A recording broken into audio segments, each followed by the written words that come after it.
Hello बच्चों, स्वागत है आपका आपके अपने YouTube चैनल कैंगरू अकेडमी में। तो आज शुरू करते हैं अपना अगला चैप्टर। कल तक जो है अपने जो खनिजों का वर्गीकरण था वो कर लिया था। उसमें दो वर्गीकरण था, एक था आकार के आधार पर, दूसरा था रासायनिक संगठन के आधार पर। आकार के आधार पर दो थे वो, प्राथमिक खनिज और द्वितीय खनिज। प्राथमिक खनिजों का आकार जो था वो 2 माइक्रोन से अधिक था और द्वितीय खनिजों का आकार 2 माइक्रोन से कम था। और जो रासायनिक संरचना थी, रासायनिक संगठन था, उस आधार पर 7 प्रकार के थे। और उसके बाद में नेक्स्ट अपने जो टॉपिक है वो है चट्टानों का अपक्षय, या इंग्लिश में इसको बोलते हैं वेदरिंग ऑफ रॉक्स। अभी होती क्या है बच्चों, वो समझो पहले कि वेदरिंग ऑफ रॉक्स का मतलब होता है चट्टानों का टूटना। एक तरह से चट्टानों को टूटकर छोटे छोटे टुकड़ों में बंटना। वो किसी भी तरह से हो सकता है, भौतिक, जैविक या रासायनिक। तो अपक्षय क्या होता है चट्टानों का? कि अपक्षय वह क्रिया है जिसके फलस्वरूप मृदा के पैतृक पदार्थों का निर्माण होता है। ध्यान रखना, जितनी भी मृदाएं हैं वो दुनिया के किसी भी कोने में, उन सभी का निर्माण जो है वो चट्टानों के अपक्षय से ही हुआ है। चट्टानें रही होंगी पहले, वो टूटी होंगी और उनके टूटने से मृदा का निर्माण हुआ। इसलिए वो क्या हो गए? मृदा के पैतृक पदार्थ हो गए। ध्यान देना, इसने पैतृक पदार्थ किसके बोला है? मृदा के पैतृक पदार्थ, मतलब जिनसे मृदा का निर्माण हुआ है। और मृदा का निर्माण किससे हुआ है? चट्टानों के टूटने से। और ध्यान रखना, मतलब चट्टानों का अपक्षय 3 प्रकार का होता है। एक होता है भौतिक या यांत्रिक भी बोल सकते हैं, दूसरा होता है रासायनिक अपक्षय, और तीसरा होता है जैविक अपक्षय। अब अपने बात करते हैं इन तीनों के बारे में। सबसे पहले तो जैसे ये हो गया, अपक्षय जो है वो 3 प्रकार का होता है, समझना ध्यान से। अपक्षय 3 प्रकार का, इसमें अपने पेन दूसरा सेलेक्ट करते हैं, ये बराबर जैसे। तो अपक्षय जो है वो 3 प्रकार का, कौन कौन सा? एक भौतिक अपक्षय, दूसरा रासायनिक, और तीसरा इसमें आता है जैविक। क्या आता है बच्चों? जैविक अपक्षय। भौतिक अपक्षय में बच्चों एक बात ध्यान रखना आप, कि भौतिक अपक्षय में रासायनिक संगठन नहीं बदलता। भौतिक अपक्षय में रासायनिक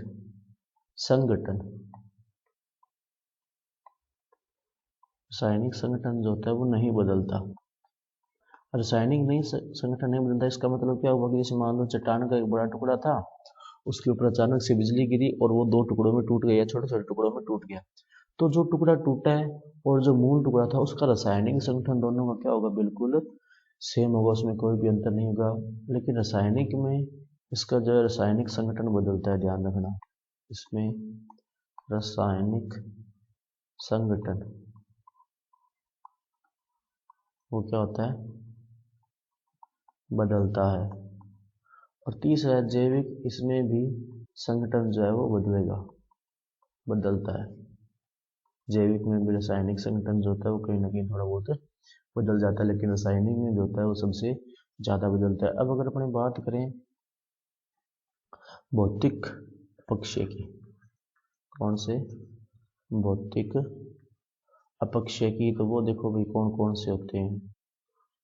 भौतिक अपक्षय एक होता है अपने ताप के द्वारा।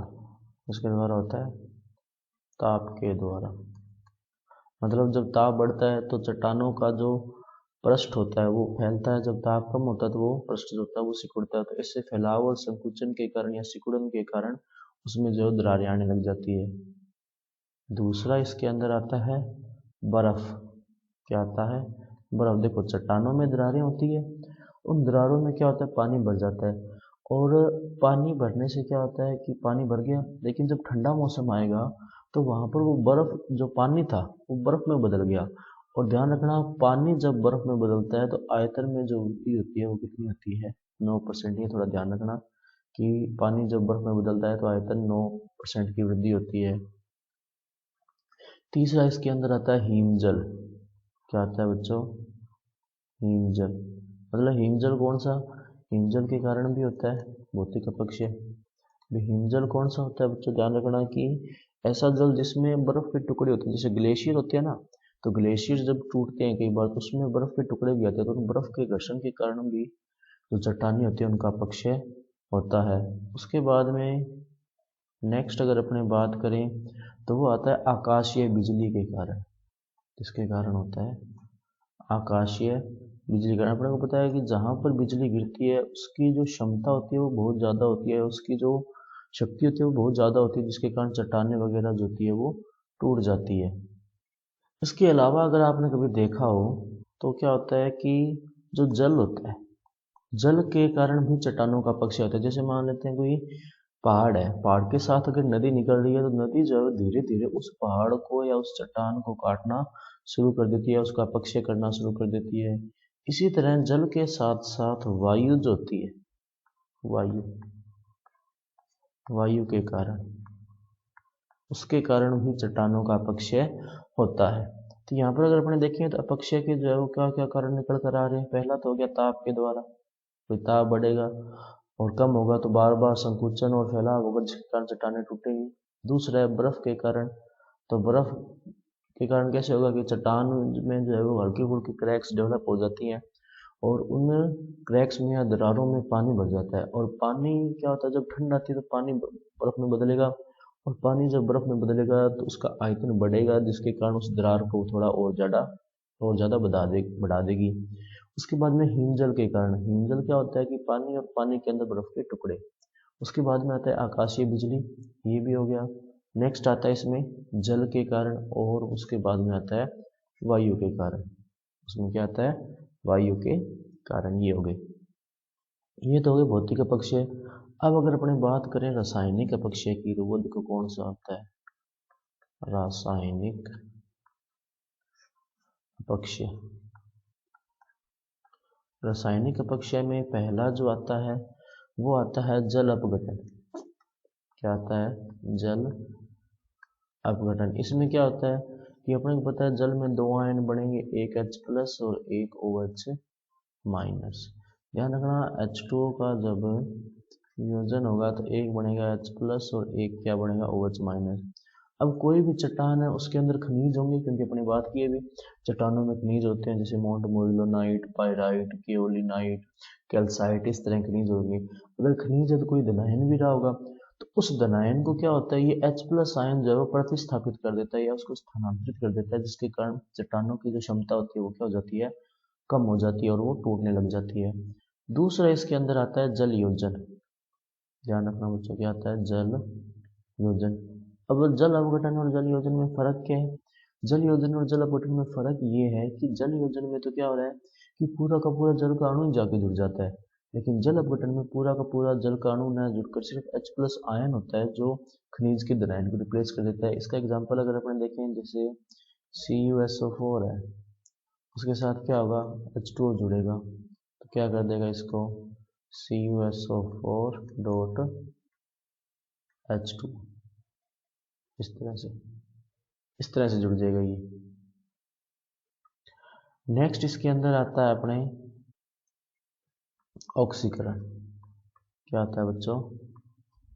ऑक्सीकरण। ऑक्सीकरण का मतलब होता है ऑक्सीजन का जुड़ना। और इसी तरह नेक्स्ट इसमें आता है अपचयन। क्या आता है? अपचयन। अपचयन का मतलब होता है ऑक्सीजन का निकलना। और इसी तरह इसमें आता है कार्बोनीकरण। क्या आता है बच्चों? कार्बोनीकरण। कार्बोनीकरण क्या होता है? CO2 का जुड़ना। CO2 का जुड़ना क्या कहलाता है? कार्बोनीकरण। ऑक्सीकरण क्या होता है? ऑक्सीजन का जुड़ना। और अपचयन की बात करें तो ऑक्सीजन का निकलना।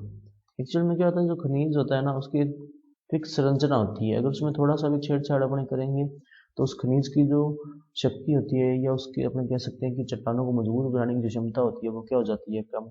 और इसी तरह एक और आता है उसमें, वो आता है अपने विलयन।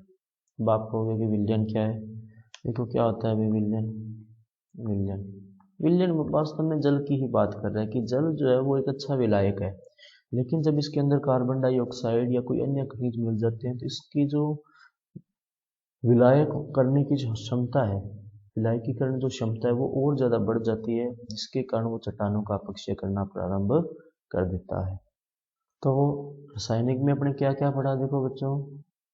कि पहले अपने पढ़ा जल अपघटन। जल अपघटन में क्या था कि जल का जो हाइड्रोजन आयन है वो उस चट्टान में उपस्थित खनिज के धन आयन को स्थानांतरित कर देगा या उसको प्रतिस्थापित कर देगा। दूसरा था जल योजन। जल योजन में क्या हुआ कि जल का अणु टूट कर नहीं बल्कि पूरा का पूरा अणु जो जल में जो खनिज उसके साथ जुड़ गया, जिसके कारण उसकी क्षमता क्या हो गई, कम हो गई।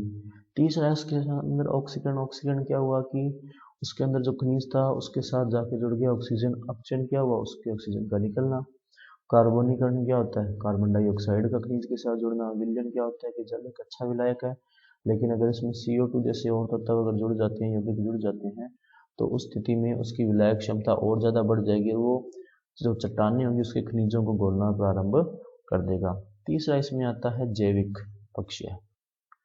तीसरा कौन सा आता है बच्चों, इसमें ध्यान रखना, जैविक अपक्षय। अब ये कौन कौन से हैं अभी, पहला है मनुष्य व जानवरों के द्वारा। मनुष्य व जानवर। अब देखो जैसे अपने पक्के मकान वगैरह बनाने के लिए अपने को बजरी वगैरह चाहिए होती है, तो वो कहाँ से आ रही होती है, वो चट्टानों के अपक्षय से तो आ रही है, तो उनको छोटे छोटे टुकड़ों में तोड़ते हैं अपने। इसी तरह जानवर होते हैं या जैसे पक्षी वगैरह होते हैं, उसमें क्या होता है कि वो पहाड़ों के अंदर अपने घोंसले बनाते हैं, तो उसके कारण भी चट्टानों का अपक्षय होता है। दूसरा है पेड़ पौधों के कारण। पेड़ पौधों के कारण, तो पेड़ पौधों के कारण क्या होता है कि पेड़ पौधे की जो जड़ें होती है वो चट्टानों के अंदर जाती है, तो कई बार जो जड़ें होती है वो चट्टानों के बीच में चले जाती है। तो जैसे जैसे वो जड़ का आकार बढ़ेगा, चट्टान के अंदर जो है दरारें उत्पन्न होना प्रारंभ हो जाएगी। और उसके अलावा क्या होगी, वो जड़ें जो है वो चट्टानों से पोषक तत्व भी ले रही होंगी, तो वैसे भी जो अपने कह सकते हैं कि जो चट्टानें हैं वो कमजोर हो जाएंगी। तीसरा है इसमें सूक्ष्म जीवाणु। सूक्ष्म जीवाणु, इसमें भी वही कि जो सूक्ष्म जीव होते हैं, आपने देखा होगा कई बार चट्टानों के ऊपर जो होते हैं हरे हरे कलर के जो है वो मोस या घास या जाती है बिल्कुल छोटी छोटी। अब वो भी क्या कर रहे हैं, चट्टानों को अपक्षित कर रहे हैं, क्योंकि वो अपने पोषण के लिए जो पोषक तत्व है वो चट्टानों से ले रहे हैं। पोषक तत्व अगर अपने चट्टानों से ले रहे हैं वो, तो उससे क्या होगा कि चट्टानों में जो खनिज है उनकी संख्या क्या हो जाएगी, कम हो जाएगी, और चट्टानों का धीरे धीरे अपक्षय होना प्रारंभ हो जाएगा। तो बच्चों ये थे तीन प्रकार के अपने ये कह सकते हैं कि अपक्षय, भौतिक, जैविक और रासायनिक। तो देखो सबसे पहले अपने पढ़ा भौतिक अपक्षय, उसमें ये 6 आ गए। फिर अपने पढ़ा रासायनिक, रासायनिक में भी ये 6 आ गए। और इसी तरह से अपने ये पढ़े जैविक, उसमें भी ये 3 जो है वो आ गए। इसमें मेन बस आप इन 2 का ध्यान रखना, ये जो है वो पूछे जा सकते हैं आपसे। तो अब आते हैं अपने मेन चैप्टर पे। तो यहाँ पर थे अपने इन 3 तरह के पढ़े थे। सबसे पहले भौतिक है यांत्रिक अपक्षय। अपने बात करेंगे इसमें कि भौतिक और यांत्रिक अपक्षय कौन कौन से होते हैं। तो देखो बच्चों कौन से होते हैं इसमें। सबसे पहला है इसमें वेदरिंग, कि विभिन्न भौतिक शक्तियां द्वारा ठोस एवं स्थूल चट्टानों का टूटकर छोटे टुकड़ों में विचलित होने के लिए क्या कहते हैं, भौतिक अपक्षय। कि चट्टानों का छोटे टुकड़ों में टूटना किसके द्वारा, भौतिक शक्तियों के द्वारा, वो क्या कहलाएगा, भौतिक अपक्षय। और एक बात इसमें ध्यान रखना कि इस प्रक्रिया के कारण फलस्वरूप बनने वाले पदार्थों का रासायनिक संगठन नहीं बदलता है। ये इंपॉर्टेंट है बच्चों, ध्यान रखना। इस प्रक्रिया में जो रासायनिक संगठन है वो नहीं बदलता, रासायनिक संगठन नहीं बदलता। अब बात करते हैं अपने, सबसे पहला है तापक्रम। इसमें वही बातें मेन में कि तापक्रम बढ़ने से चट्टानों की ऊपरी सतह धीरे धीरे गर्म होगी और वो फैलने लगती है, और तापक्रम कम होने पर सिकुड़ती है। गर्म होगी तो फैलेगी और ठंडी होगी तो सिकुड़ेगी। इस प्रकार तापक्रम बढ़ने एवं घटने से चट्टानों का प्रसार एवं संकुचन होता रहता है, जिसके कारण चट्टानें कमजोर होकर खंडित हो जाती है और बाद में छोटे छोटे टुकड़ों में विघटित हो जाती है। इसके अतिरिक्त चट्टानों में पाए जाने वाले खनिज पदार्थों की ताप के साथ गर्म होकर फैलने व सिकुड़ने की दर भी क्या होगी, भिन्न भिन्न हो सकता है। किसी में कैल्साइट खनिज हो सकता है, किसी के अंदर जो है अपने बात करें मोल्टमोइलोनाइट हो सकता है, किसी के अंदर पाइराइट खनिज हो। तो उन खनिजों की वजह से क्या होगा कि हो सकता है कि कई खनिज जो वो ज़्यादा फैलने और संकुचित होने की क्षमता रखती हो, कईयों में कम हो, तो उसकी वजह से भी चट्टानों में आपसी खिंचाव आएगा जिसके कारण वो टूट जाएंगी और इसके कारण ये क्या होती है, टूट जाती है। ठीक है बच्चों, तो इसमें मेन बात आपको ये ध्यान रखनी है कि जो चट्टानें हैं वो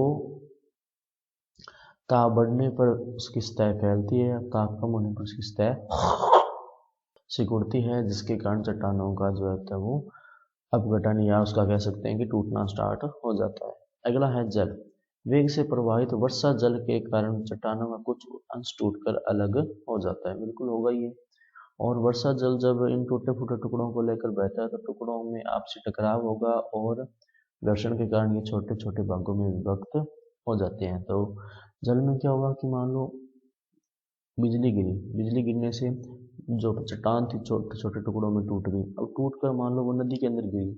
अब नदी का पानी जब बहेगा तो साथ में वो छोटे टुकड़े भी बहेंगे और वो टुकड़े पानी से भी घर्षण महसूस करेंगे और आपस में भी उनमें घर्षण होगा, जिसके कारण क्या होगा, वो और ज़्यादा छोटे छोटे टुकड़ों में टूट जाएंगे। आपने देखा होगा कि नदी में जो पत्थर मिलते हैं एक भी अपने ये कह सकते हैं कि नोकदार नहीं होता, सारे जो पत्थर होते हैं वो लगभग गोल से दिख रहे होते हैं अपने, मतलब उनमें कोई भी शार्प एज या तीखा किनारा नहीं होता। अगला है इसमें बर्फ। अब चट्टानों की दरारों में फंसा जल ठंडक के कारण बर्फ के रूप में जमेगा और उसका आयतन कितने परसेंट बढ़ जाता है बच्चों, 9%। ये ध्यान रखना, आयतन कितने परसेंट बढ़ जाता है, 9%। ध्यान रखना इसको, ये वाला। और आयतन बढ़ने से चट्टानें टूटने लगती है। ये हो गया, ये यहाँ पर दिखा भी रखा है, ये करारे दरारें जो है वो क्रैक्स डेवलप हो रखी है जहाँ पे, ये देखो आप, ये होगी जैसे इसमें देखिए व्हाइट कलर वाला जो यही सी दिखा रही है। और उसके बाद में है अपने हिमजल। हिमजल मतलब ग्लेशियर की बात करें जिसमें पानी भी है और बर्फ भी है। ये यहाँ पर देखो ये, तो हिमजल अपने साथ चट्टानों के टुकड़े लेकर बहता है जिससे ये दाब या रगड़ से छोटे छोटे टुकड़ों में परिवर्तित हो जाती है। अगला है हवा। तेज वायु अपने साथ बालू एवं पत्थर के छोटे छोटे कणों को उड़ाकर ले जाती है, बिल्कुल सही बात है। ये जो बालू होती है वो क्योंकि बहुत ज़्यादा भारी तो होती नहीं है, जब तेज आंधी वगैरह चलती है राजस्थान में तो हो सकता है बहुतों ने ये देखा हो, ये आंधी जब चलती है तो बालू एक जगह से दूसरी जगह जाती है जिसके कारण छोटे छोटे कण जो होते हैं वो भी टूट जाते हैं और बालू पत्थर जो होते हैं उनके ऊपर इस तरह के निशान पड़ जाते हैं। देखो बुक में दे भी रखे हैं ये निशान, देखो पड़े हुए इस तरह से, ये निशान पड़ जाते हैं वायु के कारण। अगला है आकाशीय बिजली का कड़कना। अब क्या कह रहा है कि वर्षा के मौसम में आकाशीय बिजली के कड़कने से फलस्वरूप चट्टानों में दरारें पड़ जाती है। कड़कने से नहीं पड़ेगी, जब उनके ऊपर गिरती है बिजली तो वो दरारें पड़ेंगी और बाद में टूट कर क्या हो जाएंगी, खंडित। अगर खंडित नहीं भी होगी, मान लो दरारें आ गई, उन दरारों में वर्षा का पानी भरेगा, वर्षा का पानी भरने के बाद में जब ठंड होगी तो ठंड के कारण क्या होगा, वो पानी बर्फ में बदलेगा जिसके कारण अपने ये कह सकते हैं कि वो चट्टानों में दरारें और ज़्यादा बढ़ जाएगी और बढ़ते बढ़ते इतनी बढ़ जाएंगी कि वो चट्टानें लास्ट में क्या होंगी, टूट जाएंगी।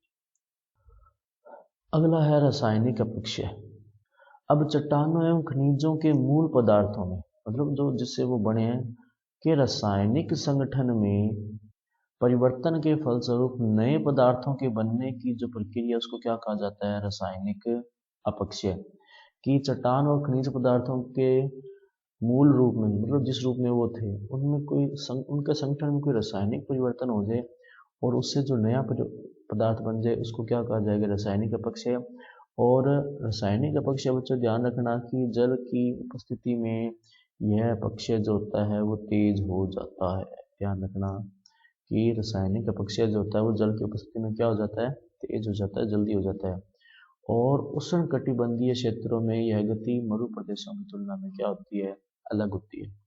मतलब कहने का उष्ण कटिबंधियों में, उष्ण कटिबंधीय जो क्षेत्र होते हैं वहां पर तो ये गति ज्यादा होगी और मरु प्रदेशों में क्या होगी, कम होगी। उष्ण कटिबंधीय क्षेत्रों में पानी की मात्रा अपेक्षाकृत अधिक होगी या नमी की मात्रा अधिक होगी और मरु प्रदेशों में नमी की मात्रा कम होती है, इसलिए मरु प्रदेशों में रासायनिक अपक्षय की दर कम होगी और उष्ण कटिबंधीय क्षेत्रों में रासायनिक अपक्षय की दर क्या होगी, ज़्यादा। ये बस समझने की बात है कि जहाँ पानी ज़्यादा होगा वहाँ पर जो उसका रासायनिक अपक्षय है चट्टानों का वो भी क्या होगा, ज़्यादा। अब उसमें पहला आता है जल अपघटन। तो जल अपघटन में क्या आता है बच्चों, देखना कि जल अपघटन क्या होता है, चट्टानों के खनिजों के संपर्क जब जल के साथ होता है, जल का हाइड्रोजन आयन, यही बात मैंने बताई थी कि हाइड्रोजन आयन जो होता है वो खनिजों के धनायन के साथ क्या हो जाता है, स्थानांतरित हो जाता है या उनके साथ अपने के विस्थापित हो जाता है, जिसके कारण जो रासायनिक संगठन होता है वो बदल जाता है। और इस प्रक्रिया में क्या होता है कि जल अणु हाइड्रोजन आयन और हाइड्रोक्सिल आयन, भी मैंने बताया भी था आपको कि जल अणु जो होता है हाइड्रोजन आयन H2O जो है वो किस में टूट रहा था, H प्लस हाइड्रोजन आयन यानी और OH माइनस यानी हाइड्रोक्साइड आयन, इन दोनों में टूट रहा था। और इस प्रक्रिया के दौरान चट्टानें जो होते हैं वो निर्बल होकर टूटने लगती है और यह जल के अणु चट्टानें खनिज पदार्थों के साथ मिलकर नए यौगिक बनाते हैं। नीचे एक उदाहरण भी दे रखा है ऑर्थोक्लेज का, कि ऑर्थोक्लेज था KAlSi3O8, ये जल के साथ जुड़ा और पोटेशियम को देखो, यहाँ पर पहले पोटेशियम था K प्लस, उसको रिप्लेस कर दिया किसने, H प्लस आयन ने, क्या बन गया HAlSiO3 और साथ में क्या बन गया KOH। अब एक और चीज यहाँ पर ध्यान देना कि ये जो KOH बना है ये क्षार बना है और ये क्या करेगा, उस प्रक्रिया को और ज्यादा तेज कर देगा। अगला है ऑर्थोक्लेज फेल्सपार खनिज।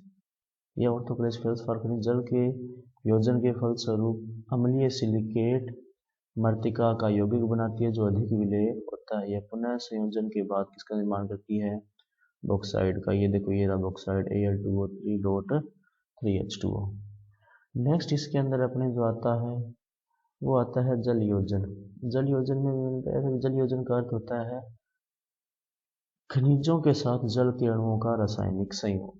जल योजन का क्या मतलब होता है, खनिजों के साथ जल के अणुओं का रासायनिक योग। और चट्टानों में पाए जाने वाले मृदा खनिजों में जल नहीं होता, जल वहां पर होता नहीं, लेकिन नमी के वातावरण में जल योजन होने लगता है, जिसके कारण अपन ये कह सकते हैं कि नम प्रदेशों की तुलना में ये नम प्रदेशों में यह है कि ये शुष्क प्रदेशों की तुलना में क्या होगी, अधिक होगी। उदाहरण है इसके फेल्सपार, पायरोक्सिन, एम्फीबॉल्स खनिज वगैरह। अब यहाँ पर दे रखा है, आप CuSO4 ले सकते हो, CaSO4 ले सकते हो, इस तरह से ये वाले।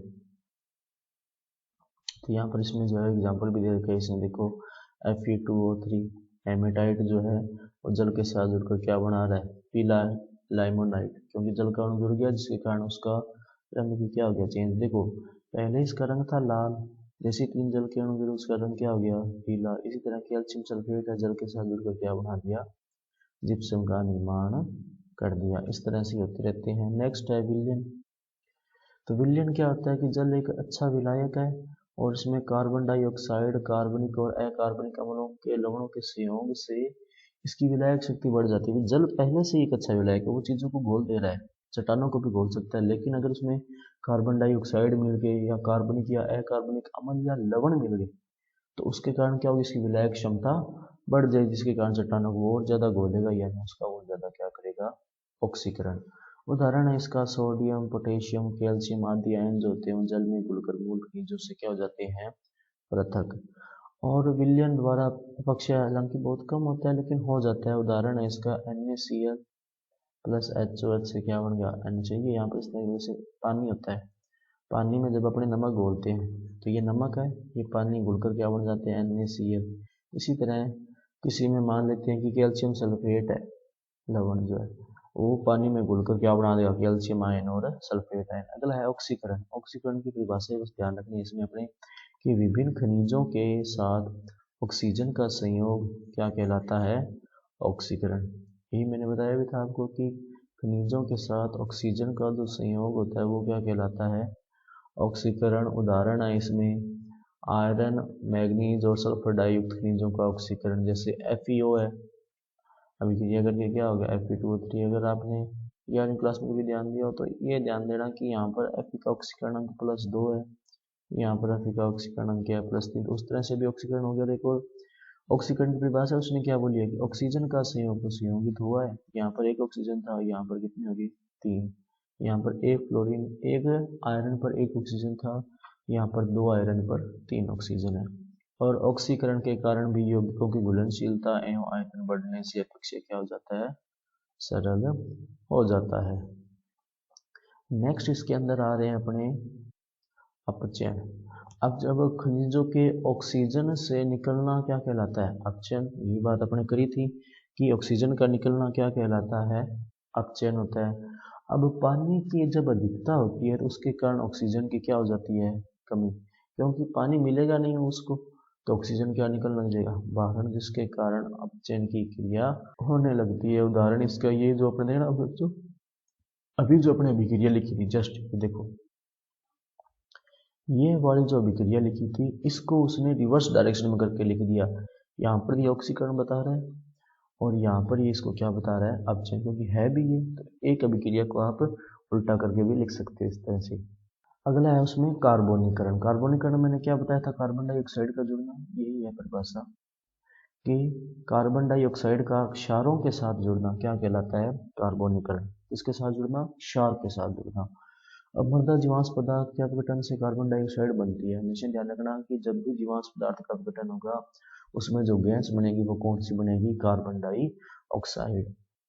और जल से संयोग करके क्या बनाती है, कार्बनिक अम्ल। ये देखो नीचे दे भी रखा है उसने कि कार्बन डाइऑक्साइड जब जल से जुड़ती है, ये देखो कार्बन डाइऑक्साइड किसके साथ जुड़ गई, जल से, क्या बन गया H2CO3 कार्बोनिक, मतलब कार्बोनिक, ये कार्बनिक लिखेगा, ये कार्बोनिक होना था, कार्बोनिक अम्ल है। और कार्बोनिक अम्ल क्या होता है, एक दुर्बल अम्ल होता है और इस प्रक्रिया के कारण कार्बोनेट और बाइकार्बोनेट बनते हैं। और ये जो कार्बोनिक अम्ल बना है ये कैल्शियम कार्बोनेट को साथ अभिक्रिया करके क्या बनाएगा, कैल्शियम बाइकार्बोनेट। अब आप कहोगे उससे क्या हो गया, ध्यान देना कि जो कैल्शियम कार्बोनेट होता है वो जल में विलय नहीं होता, यानी वो जल में नहीं घुलता, लेकिन कैल्शियम बाइकार्बोनेट होता है वो जल में घुल जाता है, इसीलिए इंपॉर्टेंट हो जाता है।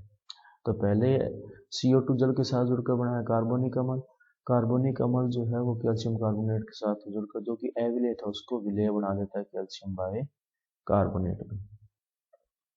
आगे है जैविक अपक्षय। भौतिक या रासायनिक अपक्षय के अलावा जीव भी चट्टानों का अपक्षय करते हैं। पहला है इसमें मनुष्य और जानवर के द्वारा। तो मनुष्य देखो रेल, बांध, सड़कें, नदी आदि के निर्माण के लिए चट्टानों को चूर्ण चूर्ण कर देता है, मतलब छोटे छोटे टुकड़ों में पाउडर में बना देते हैं। जैसे अपने बात करें बजरी वगैरह जो होती है, इसी कारण बड़ी चट्टानें जो होती है छोटे छोटे टुकड़ों में विखंडित होगी। इसी प्रकार चिड़ियाँ और कीड़े आदि चट्टानों में छिद्र बना देते हैं, जिससे चट्टानें क्या हो जाती है, कमजोर। ये देखो यहाँ पर बताए हुए हैं, ये देखो इस तरह से होल्स बने हुए कि यहाँ पर चींटियों ने या पक्षियों ने जो घोंसले बनाने के लिए उसमें छेद कर रखी है। अगला है पौधों का प्रभाव। अब पौधे की जो जड़ें होती है जब चट्टानों में प्रवेश करती है तो उन पर दाब बढ़ता है, जिसके कारण चट्टानें क्या होती है, टूट जाती है और उनमें चट्टानों की दरारों में जो जड़ों द्वारा कार्बनिक अम्ल का निर्माण होता है। क्योंकि देखो जड़ें अपनी चैप्टर में पहले बात की है कि श्वसन के लिए ऑक्सीजन का प्रयोग कर रही हैं। अगर वो श्वसन के लिए ऑक्सीजन का प्रयोग कर रही हैं इसका मतलब है कि वो जब जो गैस वो उत्सर्जित करेंगी वो गैस कौन सी होगी, कार्बन डाइऑक्साइड। अगर ऑक्सीजन श्वसन में वो प्रयुक्त कर रही है तो जो गैस उत्सर्जित करेगी वो कौन सी होगी, कार्बन डाइऑक्साइड। ये जल के साथ जुड़ेगी क्योंकि मिट्टी में नमी रहेगी, ये क्या बना देगी, कार्बनिक अम्ल H2CO3। ये भाई H2CO3 जो है वो कैल्शियम कार्बोनेट से अभिक्रिया करेगा और क्या बना देगा, कैल्शियम बाय कार्बोनेट। ये बना दिया उसने और इससे क्या हो जाएंगी, चट्टानें अपघटित होकर टूट जाएंगी। नेक्स्ट इसमें जो आ रहा है वो देखो यहाँ पे दे भी रखा है, देखो चट्टानें पेड़ में से निकलती हुई, ये देखो यहाँ पे इस तरह से।